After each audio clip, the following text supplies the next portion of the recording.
Hello, this is Joe Polish, president of Piranha Marketing and founder of the Genius Network interview series, and you're about to hear one of my Genius Network interviews, and I just want to thank you for taking the time to listen to this, and I hope you find it very useful. If you want to find out more information about some of the interviews and resources that can help you in your business, you can go to www.joepolish.com. And we have a Joe Polish Recommends section with all kinds of resources and vendors and services and products that we recommend that can help you in your business. And also for more useful interviews and a whole list of other people that I've interviewed, you can go to www.geniusnetwork.com. Thanks and enjoy the interview. Hello, this is Joe Polish, and welcome to Genius Network. Today I've got my very good friend, Mr. Brian Tracy, who's going to be joining me on this interview. And let me give you some background of who Brian is, and then I'm going to get right into it. Brian is one of the world's foremost thought leaders on personal and business success. In the past 30 years, he's consulted for more than 1,000 companies and has spoken to over 5 million people worldwide on the subject of personal and professional development. He's traveled and worked in over 80 countries and speaks 4 languages. He's the top-selling author of over 50 books that have been translated into dozens of languages. He's written and produced more than 500 audio and video learning programs, including the worldwide best-selling Psychology of Achievement, and has recently launched an online business training program for small to medium-sized business owners called Business Growth Strategies. He's one of the most sought-after success coaches and has transformed the lives of millions. To learn more about Brian Tracy, you can visit briantracy.com. And Brian, you are joining me right now. Where are you at this particular moment on the phone? I'm in San Diego, Joe. Thank you. Awesome. I'm in Tempe, Arizona at my headquarters, and we've done a couple of interviews in the past. You've spoken at some of my conferences. You're awesome. You're such a bright, insightful guy, and like I said in your bio, you've helped literally millions of people, mostly entrepreneurs, just become more successful. And you've got your most recent book out of many, many great books is co-authored with Mark Thompson, and it's called Now Build a Great Business, 7 Ways to Maximize Your Profits in Any Market. And so I'm going to ask you some questions really about this book. So anything I left out of the bio that you think people need to know about you? No, that's great. Let's go. Okay, so, well, let me ask you directly about a question at the end of Chapter 1. It's a checklist to become a great leader, and I wanted to ask you about a couple of the things on the checklist. One is, what 3 accomplishments as a leader are you most proud of? One, I wanted to ask you about why that question, and secondly, in your own experience, Brian, you've done a lot of stuff in your life, and what 3 accomplishments as a leader are you most proud of? Well, in my business life as a speaker and trainer, probably the thing that gives me the greatest satisfaction is to have people come back to me and say, "You changed my life. You changed my business." I'll give you an example. I got a letter yesterday. I get letters now by the hundreds and thousands over the course of the years. This gentleman came through my coaching program, which you've been through, and he said, "I came to that program. I was a pharmacy manager and an employee, even though I was supposed to be an entrepreneur." He said, after the program, this is 5 years ago, I went back, I reorganized my business and my life. I started a business at home. He said, I now have distributors in a specific niche all over the world, most of whom I never met. And last year I made $450,000 personal profit. He said, and I attribute 100% of it to what I learned from you. Now that's sort of the kind of thing that I'm very proud of. That would make me happy. Yeah, he was struggling along. He was making less than $100,000 a year. He's working for someone else. Last year, he made $450,000 profit. Transformed his life, transformed the life of his family, enabled his kids to go to great schools, enabled his family to have wonderful vacations, but all those things. And he said, I contributed 100% to you. And so what I've tried to do over the course of the years is share practical ideas that are used by really successful people to get vastly better results in a shorter period of time. That's been my whole focus. And so if you say one of my most proud of, I would give you the names, address. I had a wonderful story, Joe. It's just a great story. This gentleman came to my seminar, brought 9 of his people, our Total Business Mastery Seminar, and he said, he came from New Zealand. And he said, let me tell you my story. And he's an average guy. I mean, you wouldn't even notice him if you were sitting next to him on a bus stop. He's just an average guy. He's not that well-groomed, not that well-dressed. He said, 10 years ago, he said, I was driving a truck and making a living driving a short-haul truck in New Zealand when I got a hold of your materials and I began studying them. He said, I realized if I owned my own truck, I could charge more. I can rent myself out. So his first goal was to own his own truck, which he accomplished within a year once he'd set the goal. Then he started to make about twice as much money owning his own truck. So he saved his money, which he had to do to buy the first truck, and bought a second truck. Today, 11 years later, he has 350 trucks, 1,000 employees. He's a multi-millionaire. He's one of the most successful business people in the country of New Zealand. He said, and I attribute it 100% to you. If I had not come across your materials, I'd still be driving a truck and making a trucker's living. So that's the sort of thing that you and I aim for all the time, is to give people ideas that totally transform their thinking, enable them to accomplish extraordinary things much faster than they would without our help. Yeah, you know, and you're right. I mean, and that's what makes us feel good, and that's definitely where my drive comes from. And both of us obviously spend our time in the world of business owners and entrepreneurs. And there's many attributes that make someone a great leader. I mean, if you could summarize, the top 3 attributes of a great leader, what would they be? Well, to make it really practical, what I found is that leadership. And I hear all these things about leaders are this, and they have vision, and they inspire great accomplishments out of their people. And I just go, oh, baloney. A leader is a person who gets results. They get the results that they're expected to get, that they're required to get, and then they help other people and encourage other people to get results as well. So all this stuff about leadership, I love the concept that you can be a leader with no followers. You can be a leader all by yourself. Peter Drucker says that an executive is a person who accomplishes tasks. So therefore, anyone can be an executive by having very, very clear tasks and, by gum, getting the job done, getting it done on time, on schedule, whether that means making sales or cutting costs or boosting profits or hiring the right people or doing all the things that entrepreneurs have to do. The person who gets out there and gets it done is the leader. And what happens is human beings naturally admire successful people, so the leader inspires others to also want to get things done. So that's my definition of leadership. Now, I also say this, Joe, and it's really, really important, is the most valuable and most important thing that you do as a business owner is thinking. Thinking is the most valuable activity of all because thinking has the greatest consequences for doing it well or doing it poorly. So one of the things I teach people, and I just got off the phone planning a seminar I'm going to be doing in Ireland, which, as you know, is in serious trouble. I'm going to be speaking to about 600 business owners in Ireland in February. And these people don't need airy-fairy stuff about vision and things like that. They need information right now to drive sales.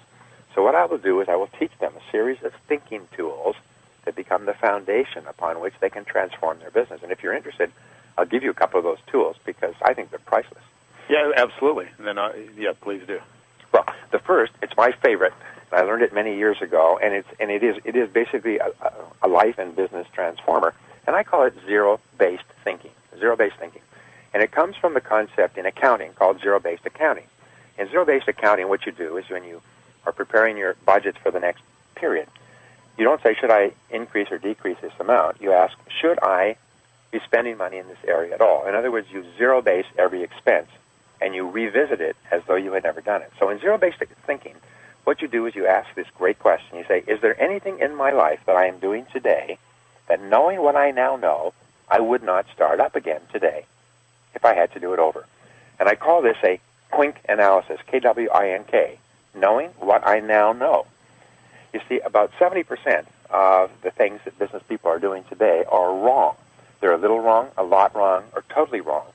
And they seem like good ideas at the time, based on the information at the time, the economy at the time, and so on. But over time, in retrospect, they realize that if they had not done these things, they wouldn't get into them again today. So when I go into a business that's in trouble, the very first thing we have to do is clear the deck. The first thing we have to do is say, all right, let's go through every part of the business and hold it up to the light and say, if I was not doing this today, knowing what I now know, Quink, would I get into it? And we start off with people. And this is the starting point. You know, as Jim Collins says, get the right people on the bus, get the wrong people off the bus, and then get the right people in the right seats on the bus. So the first thing we do is look at every single person in the company saying, if I had not hired this person, knowing what I now know, would I hire them? If I had not gotten into a business relationship with this person, if I had not promoted them, if I had not given this assignment, you look at every single person, because 85% of your problems in business have to do with other people. And so that's the first thing you do. You clear your decks. And sometimes when I speak to a business audience, I say, and by the way, you have to apply this to your personal life as well. Is there anyone in your personal life that knowing what you now know you wouldn't get involved with again today if you had to do it over? And if the answer is yes, then the next question is, how do you get out and how fast? How do you get rid of the person and how fast? Because once you've answered no to that question, the situation is unsavable. It's going to end sooner or later. The only question is how much pain and how much cost are you going to endure before you finally have the guts to end the situation? So then we go through every product and service in the business. Is there any product or service that, knowing what you now know, current market, you wouldn't bring to market again? Is there any process? Is there any expense? Is there any method of promotion or advertising? Is there anything you're doing in your business that, knowing what you now know, you wouldn't start up again? And then the third area has to do with investments. And the investments could be time, money, or emotion. Is there any place you've invested a lot of time, a product, a service, a relationship, that, knowing what you now know, you wouldn't do it again? It wasn't a good idea. Is there any place you've invested a lot of money? Do you know how many people go broke because they keep riding their investments until the investments kill them, instead of cutting their losses and saying, this is not a good investment, I'm getting out? And the third area has to do with emotion. And this is a real sensitive area. Is there any place you've invested a lot of emotion? Usually in a person, but sometimes in a career, sometimes in a business, sometimes in a product. Any place you've invested a lot of emotion, and yet, in retrospect, knowing what you now know, you wouldn't get into it. So you keep doing this, and you zero-base every single part of your business. Now, what I found, Joe, is that you can tell when you're in a zero-based thinking situation with one simple measure, and it's called stress. Whenever you have a situation that generates or causes chronic stress in your business, it's always bothering you, it irritates you, you think about it, you sometimes can't sleep at night. You ask yourself, if I was not in this situation, knowing what I now know, would I get into it again today? And the instant you make a decision to get out, the stress disappears.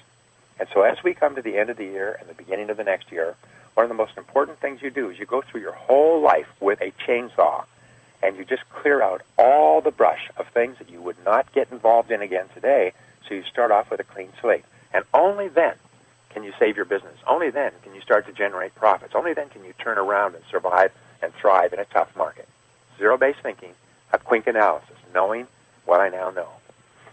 I love it. That is really, really powerful to look at. And, if we just ended our conversation right now and people sat down with a notepad and just asked themselves the questions that you just went over, I think the clarity and the insight and the direction of where they need to go and could go to drastically improve their business would be, could save them years of frustration if they just took the time to do it. And what you said earlier is just think. And I agree with you. I think a lot of people can spend years working, but really not thinking all that much about what they do and how they're doing it and who they're involved with and why. So, fantastic. And you're right. And zero-based thinking takes the most important quality of the leader, which is courage. It takes tremendous courage to face the fact that you've gotten into a situation, you made a bad decision. It seemed like a good decision at the time, but now you have new information. And so one of the marks of leaders is they have the courage to admit they've made a mistake. They have the courage to admit that they're not perfect. They have the courage to admit that the situation has changed. Other people, because they're so cowardly, they don't want to admit that they've made a mistake. They don't want to admit that they've changed. So they bluff and they bluster and they put it off and they ignore it and they we say denial is not a river in Egypt. And it's what they practice denial, which is a major psychological problem in business today, as opposed to having the honesty and the candor to say, hey, I blew it. It seemed like a great idea, but in retrospect, it's not such a good idea. So that's the starting point, is zero-based thinking. Now, there's another technique that our listeners can use, and you need to use these all the time, and it's called the walk across the street method. And it's a little bit similar, but the metaphor is this. Imagine that you arrive at work one day and your business is burned to the ground, and your staff are all out in the parking lot watching the burning building. Everybody's safe, but your business is burned to the ground, and across the street there is vacant premises available. So you could walk across the street and you could actually rent the premises and start your business up again. If you were going to do that, what products and services would you immediately begin to produce and offer? What customers would you immediately get in touch with? What financial sources, banks, and so on would you contact? In other words, what would you do immediately if you were starting over again? What's really important to you? What's vital to your business? And what would you not start up again at all? If you were starting over again with a clean slate, what would you just discontinue completely? Just let it burn. Then the second question you ask is, looking at your staff standing in the parking lot, which of them would you take with you? And which of them would you leave in the parking lot? And so this is a tremendous strategic thinking tool. This is how leaders think. If I was starting over again today, what would I start up immediately? And what would I just not ever start up again based on my current experience? And this gives you tremendous clarity. And Joe, you and I have talked about this. 95% of success in business and in life comes from being absolutely clear about who you are and what you want and what you're trying to accomplish. Fuzzy thinking is the reason for most failure. So when you ask these questions, you become really, really clear about the most important and profitable things that you do, the things that you enjoy the most, and so on. And so I think you should do a reset like that all the time.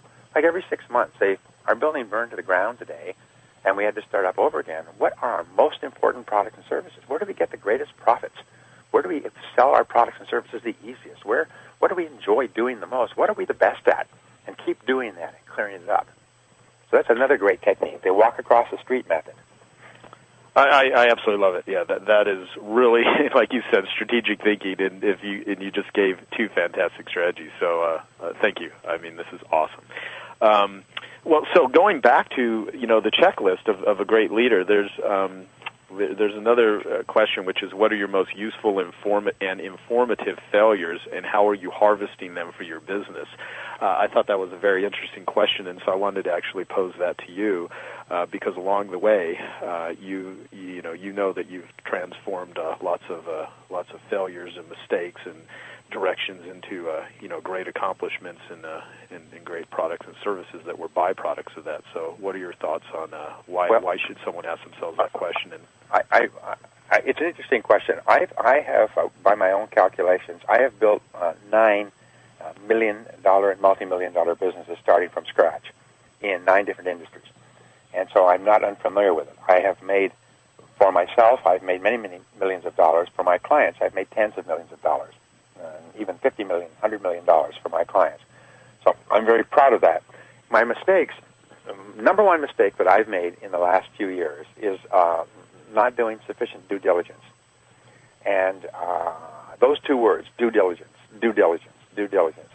If I had just done a little bit more research, a little bit more study, if I just reached out and got some more information before I'd gotten into a particular business venture, I would have saved myself a lot of time and trouble and a lot of money.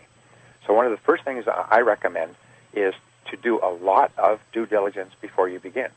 I have a good friend who's a multi-millionaire. Started with nothing. He's worth about $50 million today. He's just a wonderful guy. He's a business partner of mine. And he was thinking of getting into a business. He had about $50 million in assets that he could draw upon because people literally push money into his hand. He's got a great touch for a business. And so he started off on a process, and he decided to get into this business, agglomerating a series of other businesses into a larger business that would have a value that was like synergy, worth substantially more than the individual business together. And he asked for my advice, and then he asked for other people's advice, and 3 months later he asked for some more advice, and he seemed to be going very slowly. He had his accountant do some advice and go on the internet and talk to people and get some proposals. And for 6 months he studied this business, and he had the money, and he had the time, and he had the opportunity. At the end of 6 months, they sat down and they looked at the information they had with a very cold eye and said no, and decided not to go into it. He said, there's certain things that I look for in a business. I look for barriers to entry so that other people can't do it. I look for synergies where I can make high levels of profits. I look for areas that other people have overlooked. He said, those fundamental ingredients weren't there.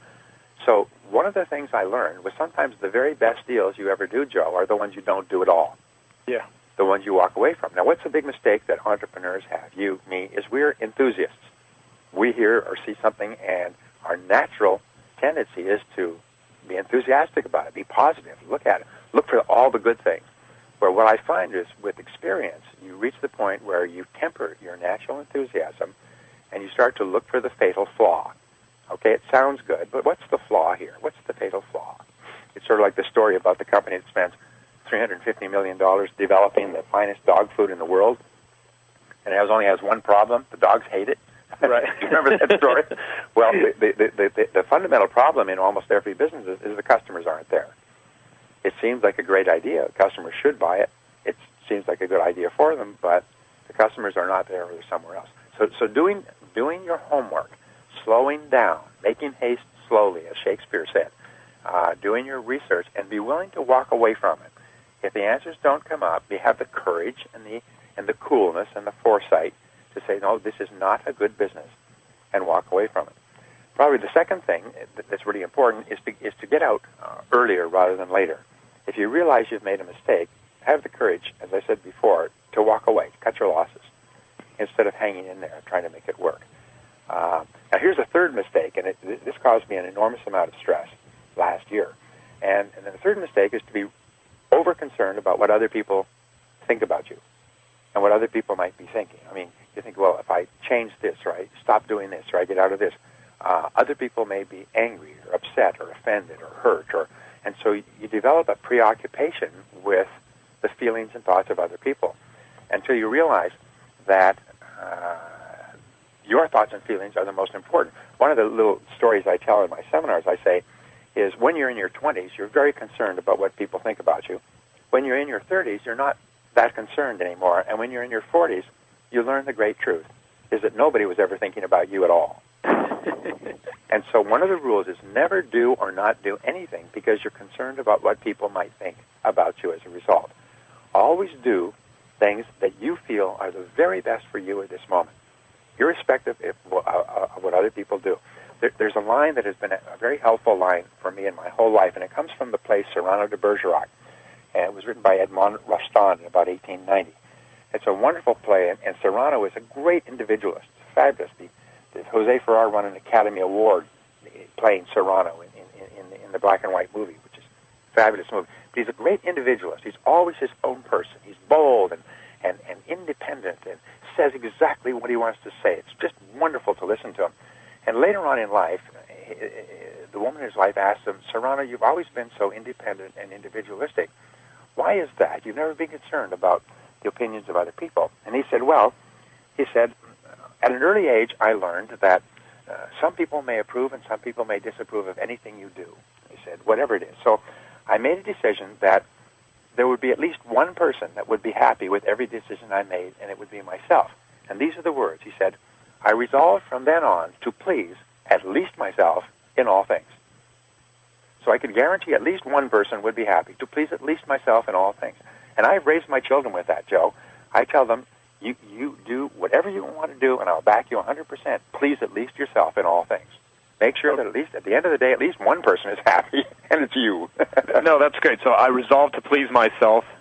Please at least myself in all things. Okay. Because you never know how other people are going to react. They may like it, they may dislike it, they may be happy or sad, but you can be sure of one thing, you're going to make one person happy, and it's going to be you. Right, and think about how many people actually spend their entire lives never really pleasing themselves, but always trying to play the game for other people's approval. Yes, and in the final analysis, other people's approval is very fleeting, it's very shallow, it's completely worthless, and they're not even thinking about you at all. Yeah, no, you're totally right, and at the same time, so many people, as you mentioned, do have a very unhealthy preoccupation with what other people think of them, and they could be very talented, very bright, very nice, caring, value-creating individuals, but they never really take it on because they're so overly concerned with what other people think.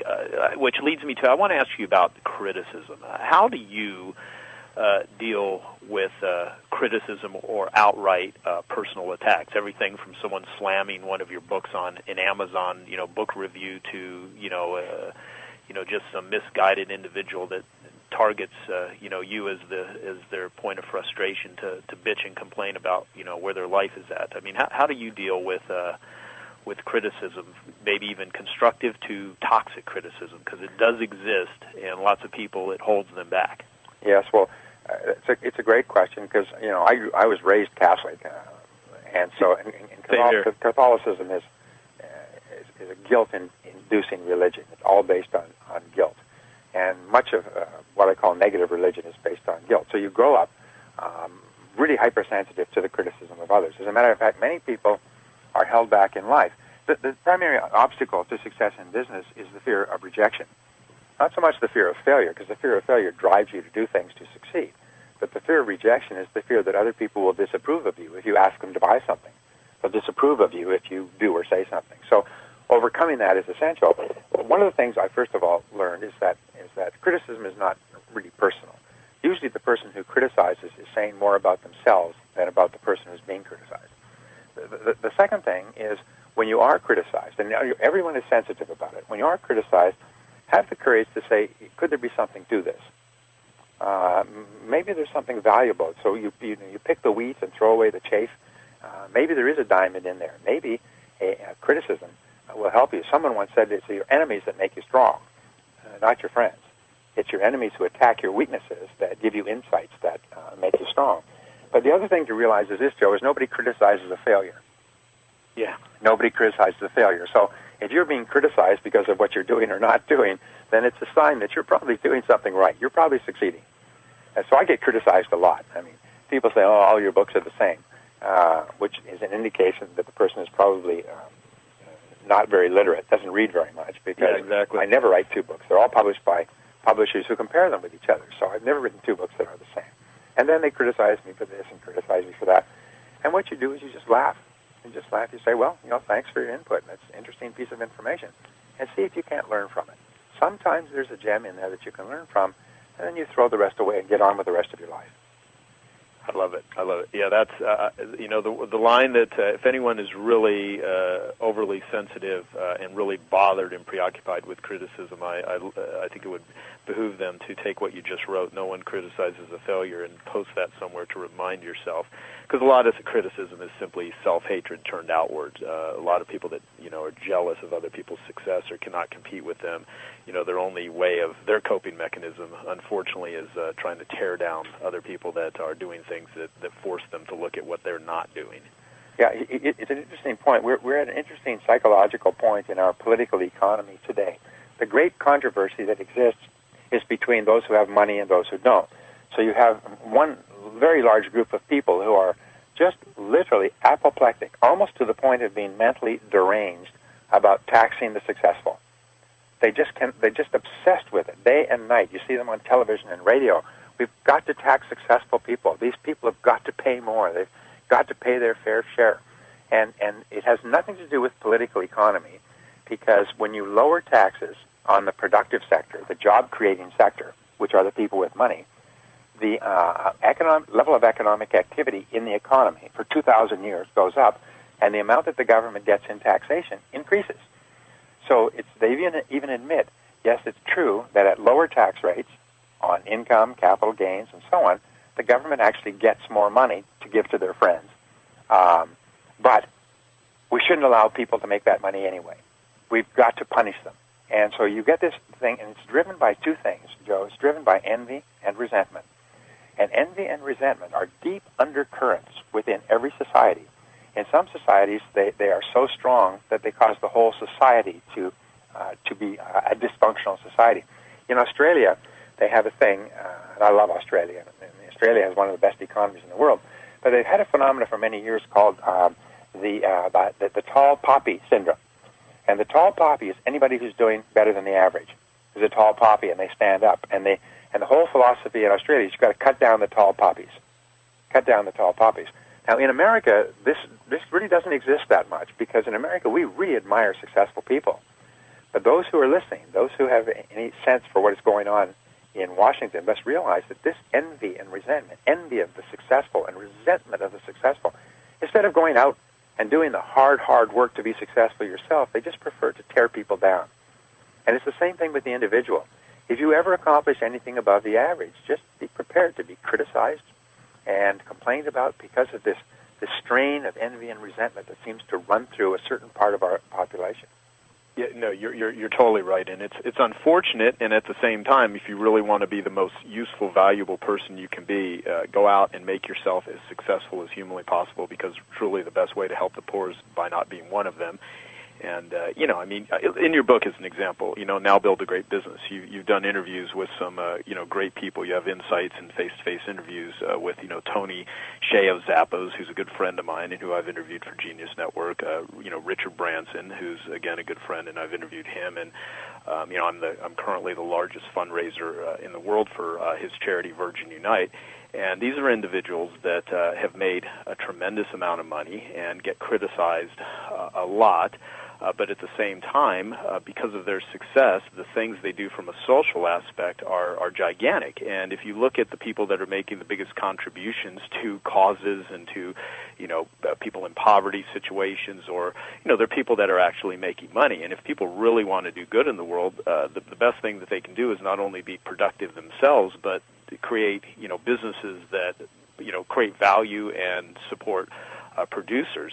And I have a good friend named Patrick Gentempo who has this interesting concept when it comes to charity and foundations, where he said, I'd like to create a foundation that identifies the top producers in the world and goes to these individuals and basically says, look, you create a tremendous amount of value in the world.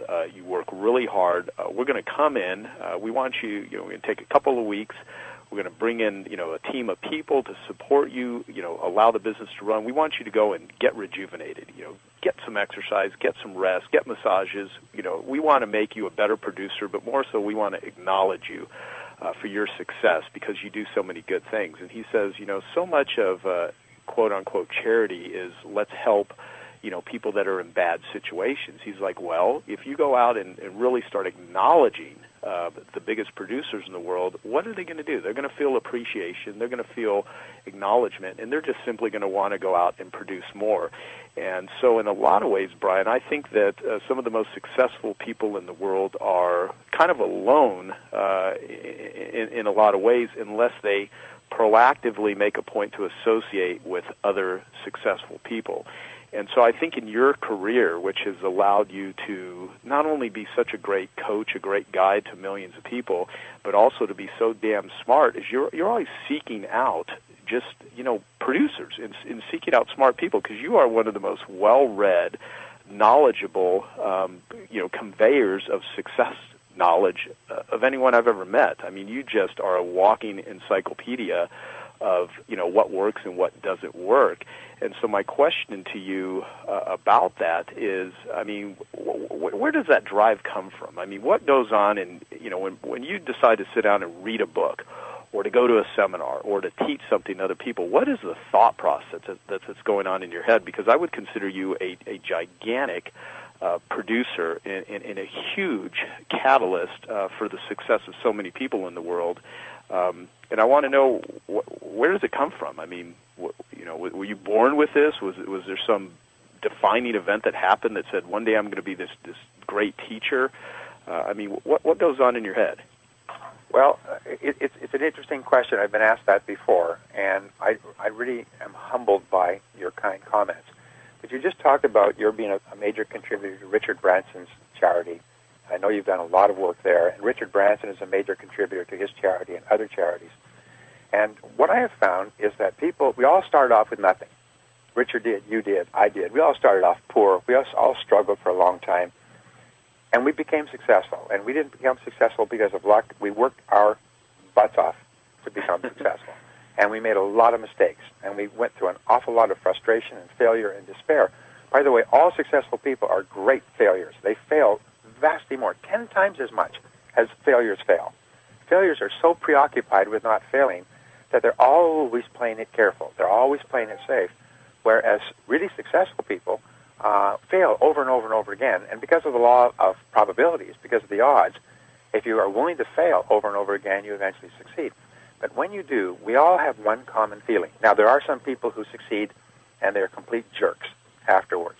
There's an old saying that success does not change you, it just makes you more of what you already are.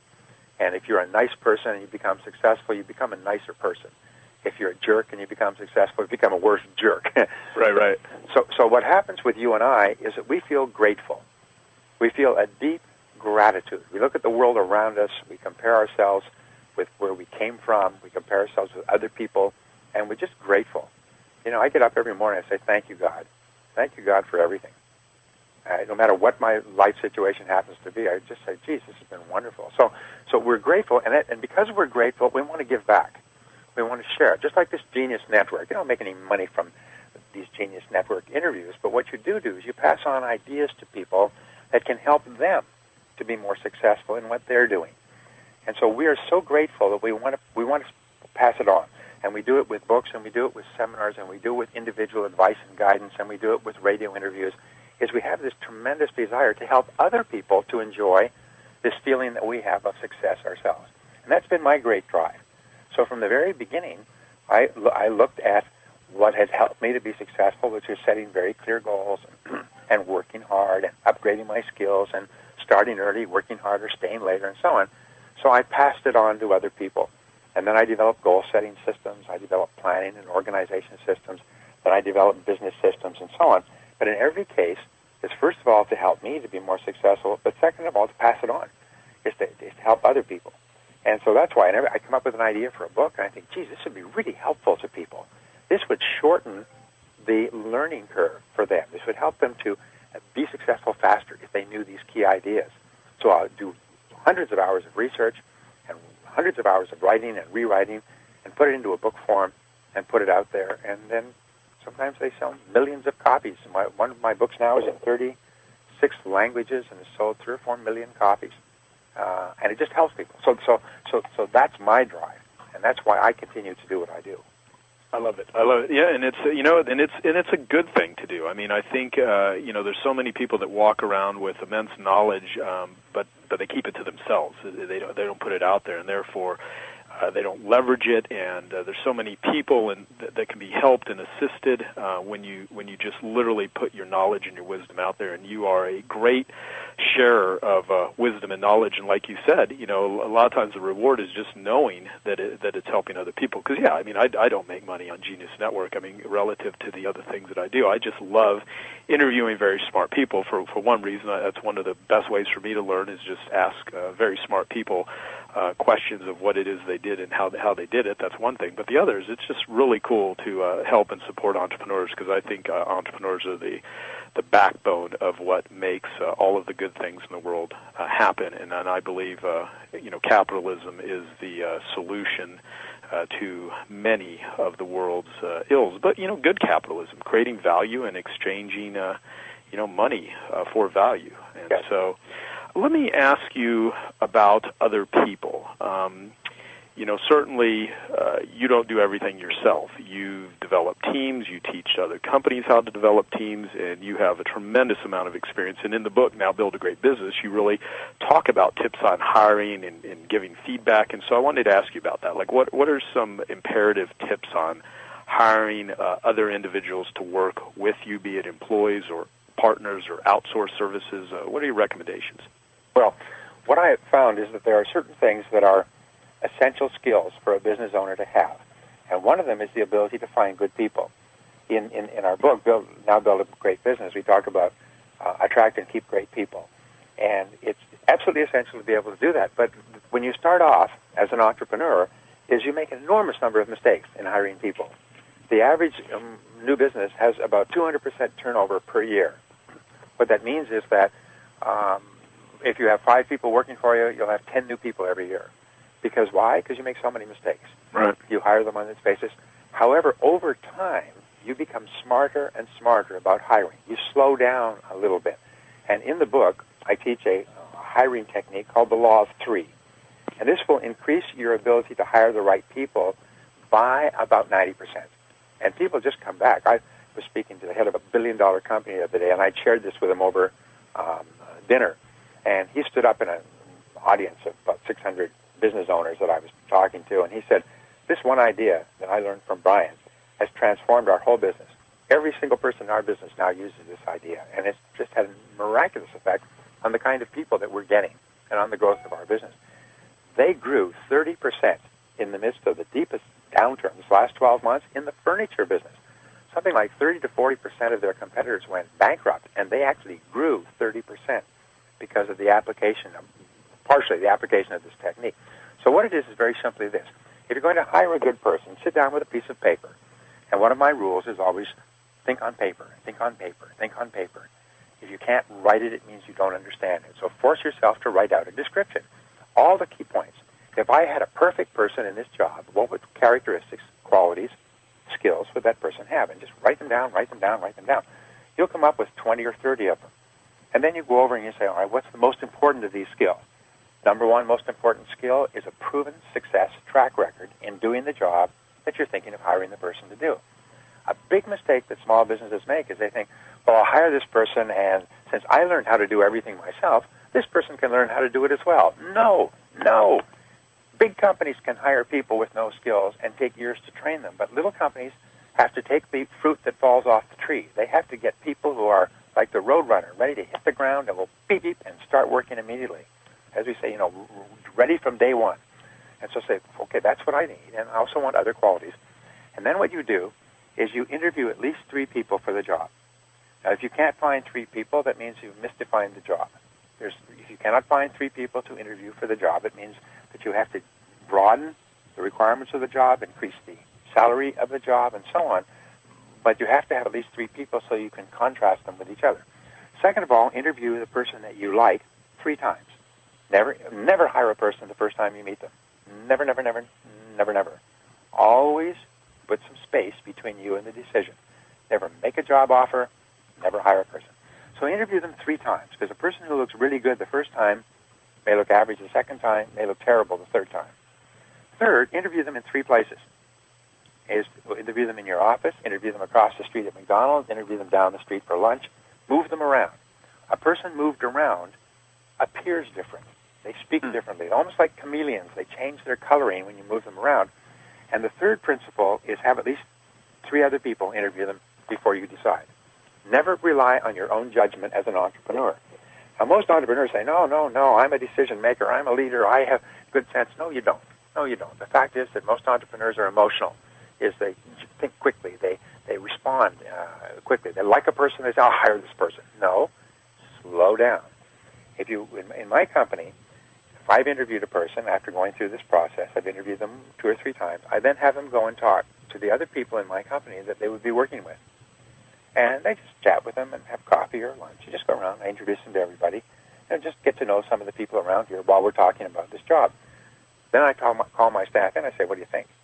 If any one member of my staff says no, the person is disqualified forever. Well, if one person says no, it's like the black marble in the white marbles, the answer is no. But if everybody says, we really like this person, then I say, great. Then when I hire that person, everybody who has had a chance to vote on that person forms around them and helps them to be successful. They're immediately incorporated into part of the team. So now I have people working for me who have been there for 10, 20 years. And they say it's the best job they ever had in their life. Because they always are invited to comment on every new person. Their opinions are very, very carefully solicited. And so they all feel that they own this company. And each person that works there is part of a family, not just a work team. So that's really important. Your ability to hire good people is really indispensable because it's the critical multiplication factor. If you can't hire good people, then you have to do it all yourself, and you can never grow a big business. You can never be successful. Now, here's one last point with regard to hiring, is that all good people are free. Let me repeat that. Good people are free, Joe. In other words, a good person contributes more than they cost. So you actually make a profit on every good person. And that's the secret to companies that have thousands of people, is every single person they add to their staff actually increases their bottom line by 1,000 or thousands or tens of thousands of dollars. They had a big kerfuffle last year over executive pay, and one of the executives for Citibank in their commodity brokerage business was earning $100 million a year. And, of course, the crazies in Washington were all just so distraught about this, weeping and crying like kids having tantrums in a supermarket, that this man should earn so much money. Well, then they pointed out that he had a contract, and the amount that he earned was a percentage of the profits he generated for Citibank, and that year he had generated $4 billion in net profits for Citibank. He's one of the most valuable men in the world because of his incredible sense for buying and selling commodities on the international market. And Citibank had a contract that said, if you make us this money, you get that money. And so they said, this guy, if we didn't pay him $100 million a year, he could walk across the street and get $100 million from someone else or more tomorrow because he is so good. My point is that good people are free. And so your job is to find people who can make a contribution to your business, even if it's just freeing up your time to do higher value work, so they turn out to be free. And if you can hire free people, you can grow your business all you want, because every single person that you hire, if you do it right, actually increases your bottom line. That is absolutely fantastic, and what makes me very happy is that I did follow this process in my most recent hire. We did have actually more than three interviews, more than three people. We asked my entire team to interact with this individual. We did the interviews in different locations, one during lunch, one here at my office, one at a coffee shop, and we narrowed it down between groups of different individuals and did make a hire, which so far so good. And this is one of my most recent hires of a personal assistant. And what's really awesome about what you just went over is you just given everyone a process on something that could not only save them an enormous amount of stress in the future when it comes to hiring, but it's also the key, because you said you're not going to grow a big business doing everything yourself, and you're not even really going to have a business if you don't involve other people. You may have a really high paid job if you're super ninja like, but for the most part, all good people are free. You make a profit on all good people. I mean, that's such great wisdom, and more of a reason why everyone really needs to get a copy of Now Build a Great Business, because this process is outlined for you, along with many other things that we won't be talking about today. But that is awesome. So thank you for sharing that. Now, once you have people working for you, there are times when you need to be able to guide them, reprimand them if needed, and give feedback to your staff in order to create a winning working environment, as you call it in the book. So I'd like to ask you about how can an entrepreneur be either more effective or the most effective in giving feedback to their team, to their staff? Great question. Great answer, too. The biggest fear that people have is of criticism. And whenever you criticize a person for a past event, an experience, they can't change it. They can't take it back. It's already happened. So they feel trapped and defenseless. And so the only thing they can do is counterattack by being angry, being hurt, making excuses, all kinds of things. So rule number one is never criticize a person for a past event. I learned this many years ago because my parents used to criticize me, and they'd criticize me 10 years after I had made a mistake. They'd still remind me of it. So I made a rule, raising my children, that I would never criticize them, and I would never mention a past event. So when they made a mistake, I would say, all right, first of all, accept responsibility. No excuses, just say, I am responsible. Second of all, tell the truth. What exactly happened? And so we would look at it, and we would talk about it exactly as if it happened to another kid, to a neighborhood kid. And then my last question would be, what did you learn? What did you learn in this situation that'll make you smarter next time? And then that would be the focus of our conversation, is the lesson, the learning experience. Now, with staff, it's a little bit different. And remember this, never criticize a past event, no matter how angry you are or how mad you are, or how many times you told them and blah, blah, blah. Get a control of yourself. You're the leader. You're the parent in your company. So therefore, be cool. Okay, be cool. And what you do is you focus on the future. Focus on the future. Focus on the future. What does that mean? You say, all right, what exactly happened here? Let's talk about what happened, okay? No criticism, just discovery. Just discovery. Just what happened so we understand it. And say, All right, now here's the rules. Is what will we do next time? What will we do next time? How should we handle this the next time this comes up? So the magic words are, in the future, why don't you do this? Or, from now on, why don't we do that? In the future, which takes away all the criticism, because now you're talking about something that the person can do something about. You can do something in the future. You can't change a past event. So when you talk about the future, people are automatically optimistic and open to learning. When you talk about the past, they become angry and defensive.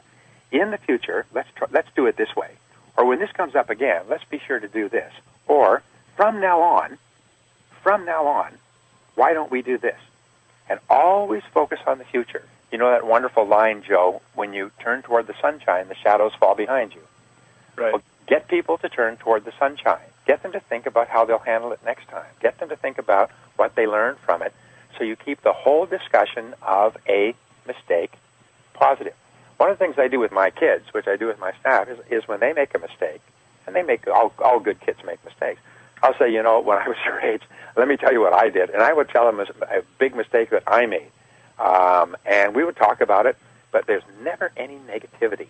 There's never any destructive criticism, because if people aren't making mistakes, that means they're not trying anything. They're not learning anything. So it's really important to keep focused on the future. What did we learn? What will we do next time? And we say, hey, that's great. That's great. Go out there. Kick some butt. Talk to you later. And make it always an upbeat ending. So at the end of the conversation, the person feels empowered. They feel stronger and smarter, more loyal to you, more loyal to the business, and they don't feel bad about themselves. So that is my key. And boy, it works like a darn. That's great. I mean, as you're saying this, it reminded me of the Serenity Prayer. You know, God grant me the serenity to accept the things I cannot change, courage to change the things I can, and the wisdom to know the difference. Absolutely. And it's all about courage, and it's all about telling the truth. And like you said, accept responsibility, tell the truth, and focus on actually something that you can do something about, which is the future, and not making people feel about, like failures because they've created a lesson. And so, great. Thank you again for sharing that. I have to ask you about productivity. You wrote a fantastic book, which is, you've written, all your books I feel are fantastic. I think just things everyone should absolutely do, and it should not even be a business without these advantages. One is listening to your audio program, The Psychology of Achievement. And the other one, truly one of the greatest, recordings, I think, of all time. And secondly, you have this great book called Eat That Frog, which is really about just, knocking out what needs to be done. And you are a very prolific human being. I mean, you write a lot of books, you travel quite a bit, you accomplish a tremendous amount of stuff, and I think that's why so many people, go to you for guidance and coaching and whatnot.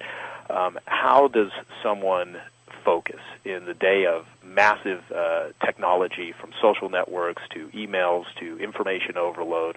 How do you determine what the hell is important for you to spend your time looking at and working on, and what is not? So I'd love to get some Brian Tracy tips on productivity and getting things done.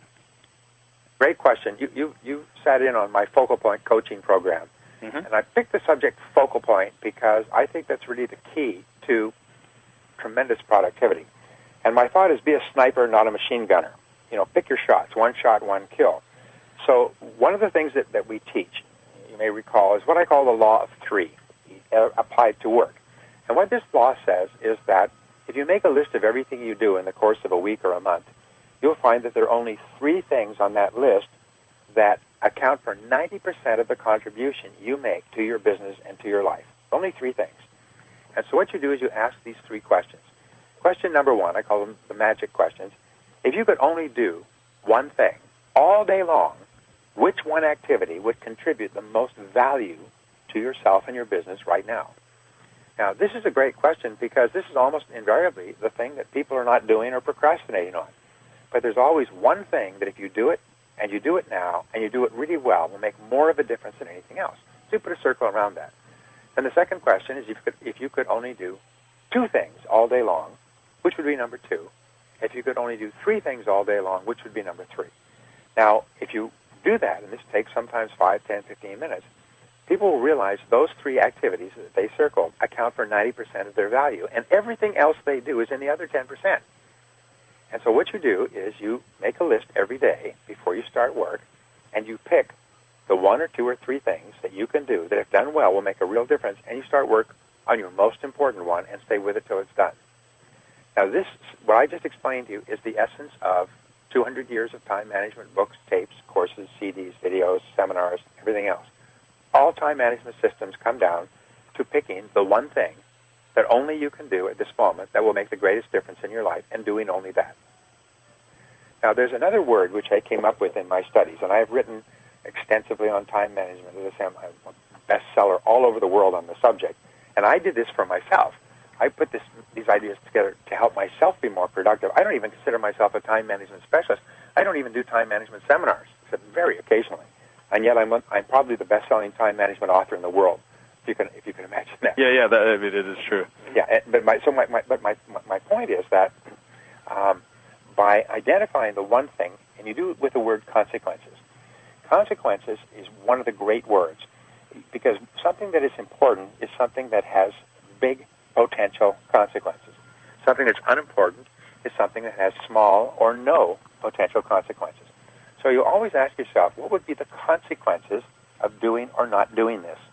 And that's a very easy way to organize your activities by priority. Because the activity that has the greatest possible consequences, if you do it well, and complete it, is the most important thing you can do. And sometimes it's a long-distance thing. Sometimes it's writing a book. Sometimes it's preparing a program that will take several days and not be delivered for several weeks. But if you do it, and do it really well, and it is successful, it can have enormous consequences on your life.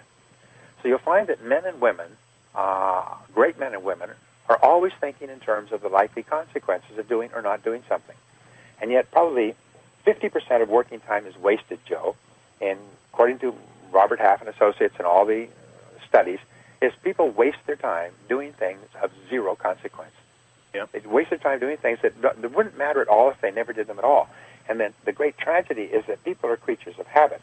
So if you do something repeatedly over and over again, eventually you develop the habit of doing things of low consequence. And pretty soon you find it irresistible to start your day and work through your day doing things that don't matter.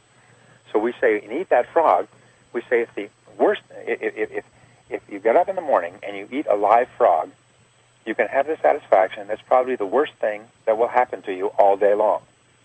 And your live frog is your biggest task, the biggest, ugliest, most important task with the greatest consequences.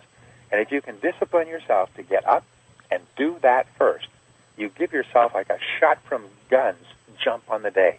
Because when you finish an important task, you feel like a winner. Your brain releases endorphins.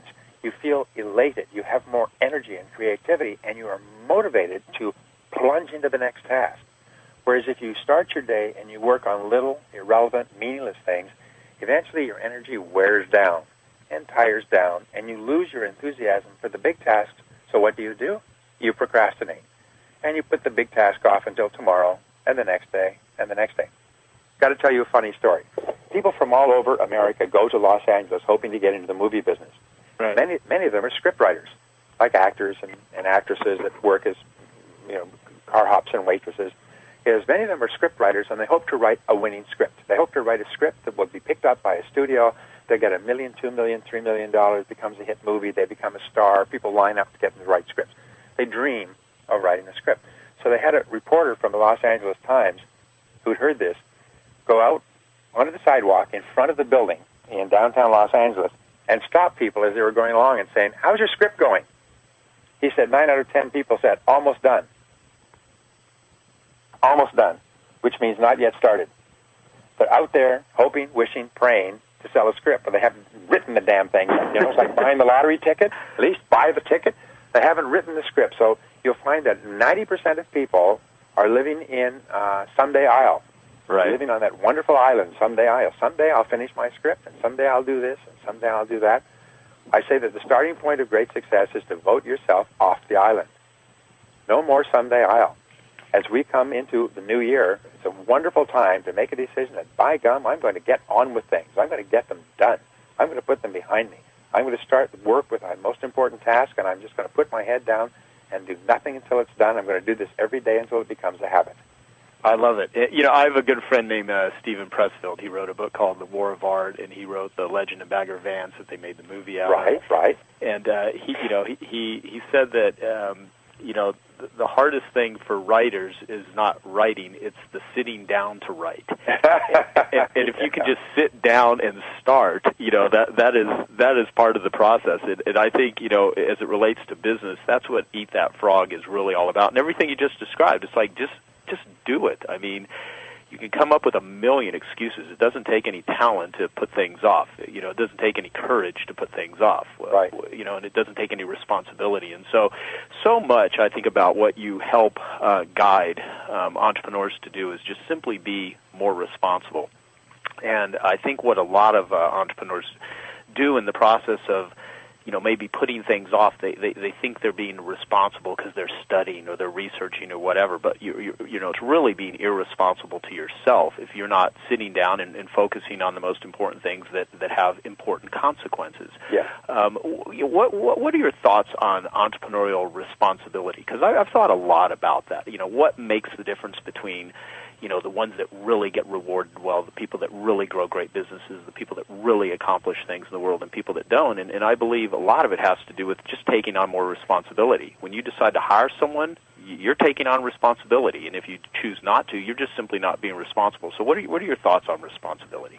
Well, here's a good point. I believe what you say. I've written about this extensively, by the way, that the health of any society is determined by the rate of new business formation in that society relative to the number of businesses that currently exist. Now, the equation is very simple. About 6 to 7% of all businesses in any society close down each year for whatever reason. That means for a society to grow, the rate of new business formation has to be greater than 6 or 7%. So in economies where they, with proper tax systems, proper regulations, encourage entrepreneurship, you have a growth rate of maybe 10%. Now, if you have more businesses being formed than there are closing, the economy grows. There's more jobs, there's more opportunities, there's more hope, there's more possibilities, there's more tax revenue to the government, less their little pointed heads. But the critical thing is new business formation. So what is the role of the entrepreneur? The word comes from the French entrepreneur, which means to undertake. It means to enter into the taking, to begin. It means a little bit to take risk, but good entrepreneurs are not risk takers. They're risk avoiders. They are risk averse. They are seeking profits and profitable opportunities, but they're not throwing their money around. They're very careful about how they use their time and money to generate profits.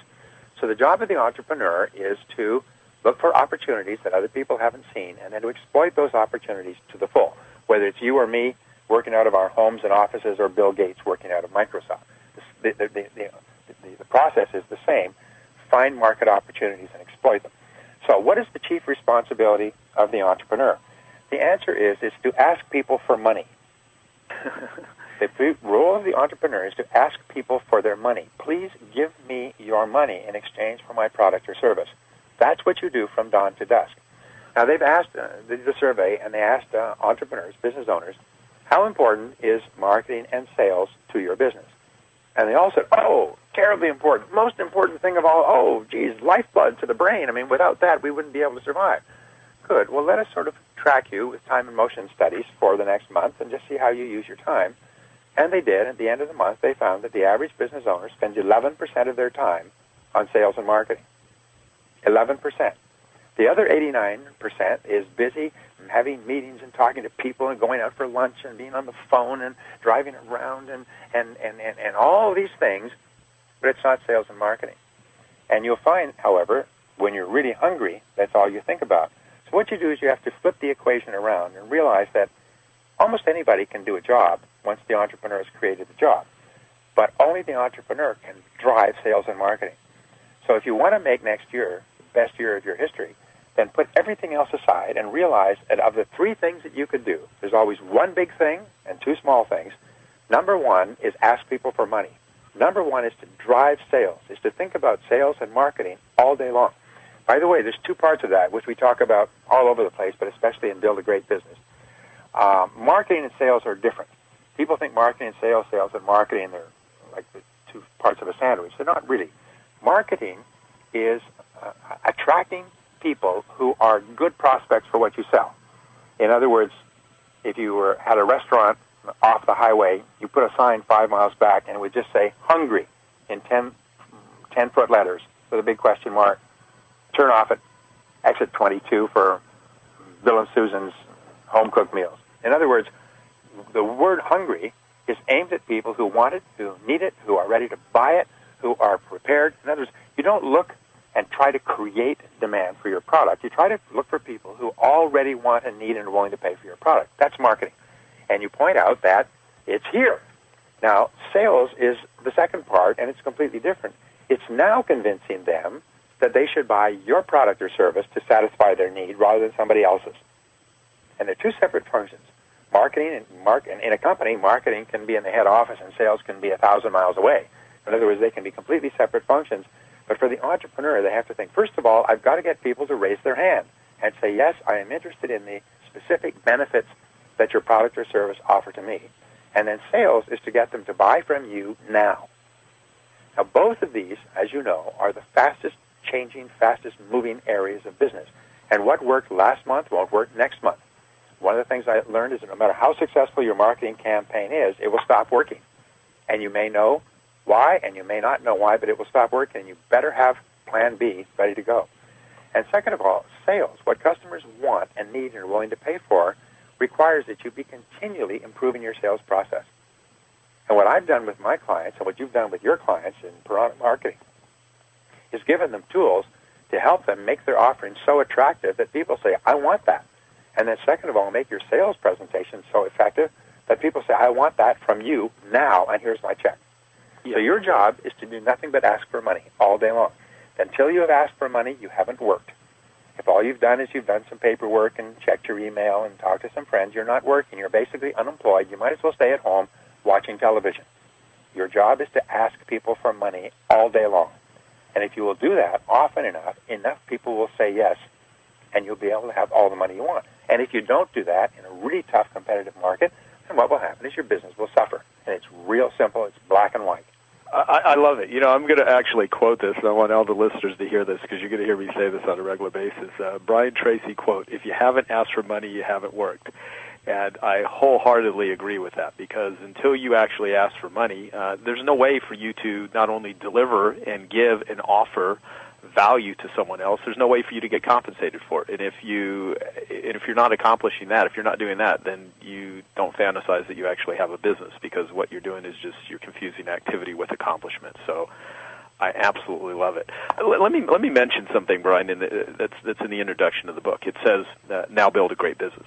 It's in this book, you will learn what to do, how to do it, and the key numbers you need to watch each day and month. You'll learn how to set clear targets and attach them to meaningful metrics. You will learn the very best practical and proven strategies and techniques practiced by the top businesses in every industry with the goal of building a high-energy, high-morale, high-profit business of your own.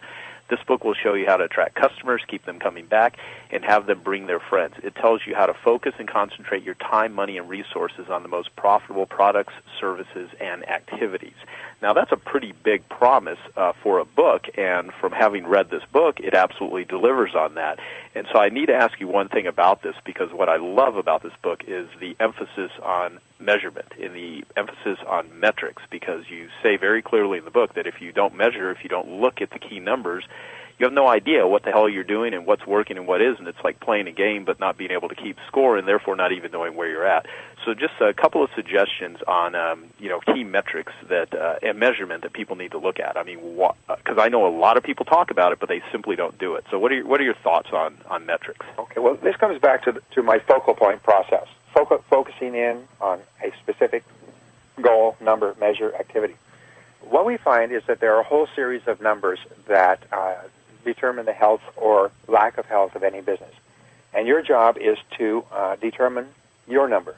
Now, Jim Collins, I've been calling it the number since I started teaching this process 10 years ago. Jim Collins calls it the economic denominator in his book, Good to Great. We both come to the same conclusion. I just came to it earlier than he did. And the number is the one number that is the greatest single predictor or indicator of the health or success of your business. Now, we have defined in Now Create a Great Business, there's 32 numbers, and each of the numbers is used by different businesses, different industries at different times. Some people say, well, my number is my level of sales. I was doing a strategic planning session with the management group of a $50 million entrepreneurial company the other day in Palm Springs, and I said, let us set a goal for this discussion so we have a focal point. And let's say we want to double the size of this business, double our sales in the next 2 to 3 years. Is that a good goal? Well, this company has taken 30 years to get to where they were today. So to double their sales in 2 to 3 years in a recession was a great goal. So there are about 16 of them, all senior executives, all the ones tasked with the responsibility, including the owner of the company. So he said, okay, is that a good goal? And they all said, yes, that's a good goal. I said, is it really? Do we want to double the size of the business, or do we want to double the profits of the business? And they all stopped, and they said, well, we want to double the profits, not just the sales. I mean, what if we double the sales and increase our profits? We'd have a business twice as big and complicated. I said, the point that I'm trying to make is this, is that you have to be clear about your number. And if your goal is to double your profits, then that takes you in a completely different direction than if your goal is to double your size. And then we say, well, then the critical number is the level of sales. Is the critical number the level of sales, or is it profit per sale? Or is it repeat sales? Anybody can get a sale by offering discounts, giving fabulous bonuses through clever advertising, but you can actually break even on your first sale or even lose money. Is it the sale, or is it the repeat sales that you want to get? So some companies' entire number is repeat sales, frequency of purchase. How often do people buy from us once they buy from us the first time? So you have to pick your number. And you say, what is my number? What is my number? Is it profit margin per unit? Is it gross profits or net profits that I take home as a business owner at the end of the year? Or whatever it is. And then you ask yourself, okay, that's my number. And what are the critical factors that determine whether I hit that number? And here's what we have found. And Einstein said this. I came across the quote just recently.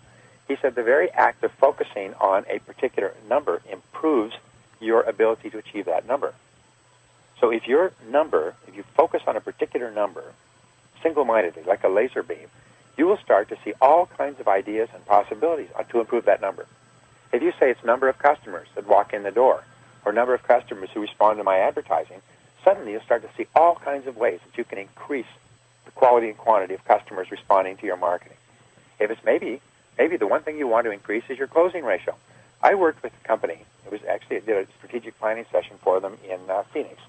And it was one of the biggest home building companies in the country. And I walked them through this, and I asked them, what is the critical determinant of your success? And they said they have show homes. People come into the show homes. It's the number of people who decide to buy a home after having been through the show homes. So I asked them, what is the current percentage? And the answer was 4%. Of 100 people who come through the show homes, 4% buy a show home. That determines the entire growth, size, future, profitability, hopes, dreams, stock price, everything of the business is the closing ratio. I said, what if you increase your closing ratio from 4% to 5%? Now that's, of course, a 25% increase, but it's actually only 1% out of 100. I said, what difference would that make? And they said, well, what do you think, Bill? And they turned to the CFO, who quickly calculated and said, add $100 million to our bottom line. Our stock is selling at 20 to 1 on the New York Stock Exchange, but increase the value of the company by $2 billion. Wow. I said, now, compared to a $2 billion increase in the value of the company, what's a few $1,000s on sales training? Do you think it was hard? Do you think it was hard to sell sales training? Not at all. So because they could see that's the number. If they could make that number move by 1% out of 100, it would add $2 billion to the value of their company. Now that's an extreme example, but every single person listening to this has got to figure out what their number is. In now build a great business, we have 32 different numbers. You go through it and you think about it, you discuss it with your staff, and you pick your number. That's your one shot, one kill. That's the number you focus on. And just by focusing on that number, everything in your business will start to improve, including your sales and profitability. I love it. I love it. And I mean that is you always over deliver, and I think it would be I think it's pretty apparent to everyone listening the value of getting advice from Brian Tracy because you've actually created roadmaps. And so I really do want to emphasize that if people have not already picked up a copy of the book, Now Build a Great Business, that they do. And there's certainly so much more that they will get out of this book and that will help them build and grow a great business. What would how would you summarize what a great business is, Brian? I mean, because, from the title, Build a Great Business, how does someone know if they've got a great business? What would it look like? There's one simple measure, one focal point. Is people say, after they have dealt with you, this is a great business. After they've used your product or service, they say, this is a great product. This is a great service. Those words, when people say that spontaneously, which is just like if someone said about another person, he or she is a great person. He or she is a great person. That's all you need to say. So everything in your business has to be aimed at triggering that response. There's all kinds of research on this, but basically you want, on a scale of 9 to 10, you want to be able to ask people, on a scale of 9 to 10, how would you describe our product or service as a great product or service? Scale of 1 to 10.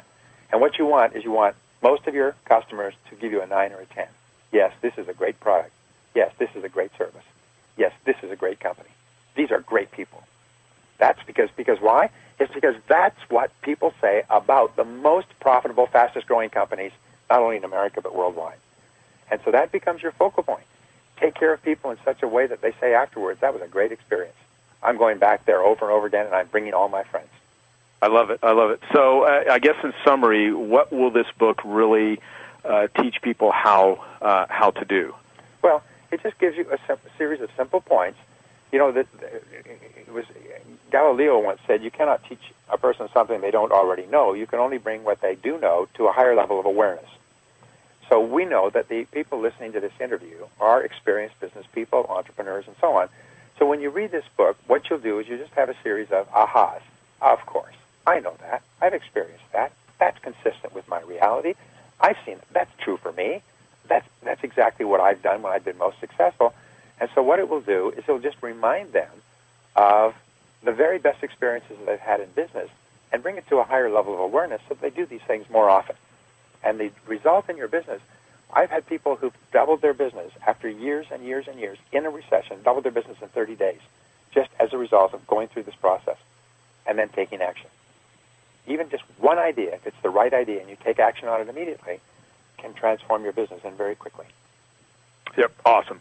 So, Brian, on behalf of myself and everyone at Genius Network, I really appreciate you taking the time, and I also want to just absolutely acknowledge you for all of the great work that you've done. You've created a body of work that has helped millions of people, will continue for, I'm sure for centuries, as long as business exists as a force, which it will.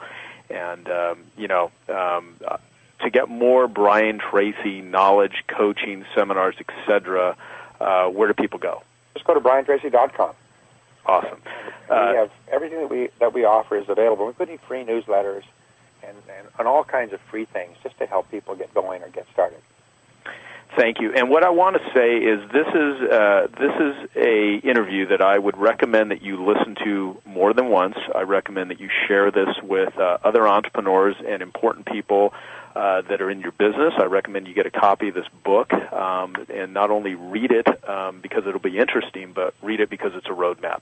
And share this roadmap with other people. And it applies to way more than just business owners. I think anyone that is an accomplished-minded individual that wants to achieve more in life will derive tremendous confidence and guidance from reading this book. So get a copy for yourself, get a copy for other people, but listen to this interview on a regular basis. If you're listening to it in the middle of the year, I would still take the same things that Brian talked about and really take a look at your business and sit down and think and put things down on paper, because that makes a huge difference. And what I'm going to do at various times to keep people updated with what Brian's up to is I'm going to continue to listen, and there will be any particular timely things that Brian is up to at the end of this interview. I will actually tag those on there so that you can follow what he's doing and going from there. So, Brian, any famous last words? My last words would be really simply this: is that one of the great things you do in life is to admire successful people, Joe. It's something that I learned when you start off. You're usually very kind of envious of successful people, and if you're envious, you kind of criticize them a little bit, and you think you could do better than them. And then at a certain point in success, you begin to realize that somebody else's success doesn't take away from your success. So what you do from now on for the rest of your life is you admire successful people. You look up to successful people. You learn from successful people. You read their books and listen to their courses and ask for their advice, and constantly do this. Because the more you admire successful people, the more you attract into your life opportunities to be just like them. The more you attract into your life ideas and insights and resources and people who will help you. By the very act of admiring successful people, you trigger the law of attraction into your life in a very positive and continuous way. So from now on, never again criticize successful people. Instead, look up to them and try to learn from them until you become one of them, and then people look and try to learn from you. Awesome. Thank you so much. I really appreciate it. It's a pleasure. Hello, this is Joe Polish. I want to thank you for taking the time to listen to this interview. I hope you found it very useful. Please give me your feedback on all of the interviews that you listen to. I'd love to hear your feedback so we can always deliver a great program for you. Our website is www.joepolish.com, and we also have a Joe Polish Recommends section, so you can take a lot of the ideas and concepts that you hear on my Genius Network interview series and apply them to your business and find vendors and resources. You can go to joepolish.com to find that information and click on the Joe Polish Recommends section. And also, if you'd like to find out about more interviews and invest in more useful Genius Network series interviews, go to www.geniusnetwork.com. Thanks, and eat your competition alive.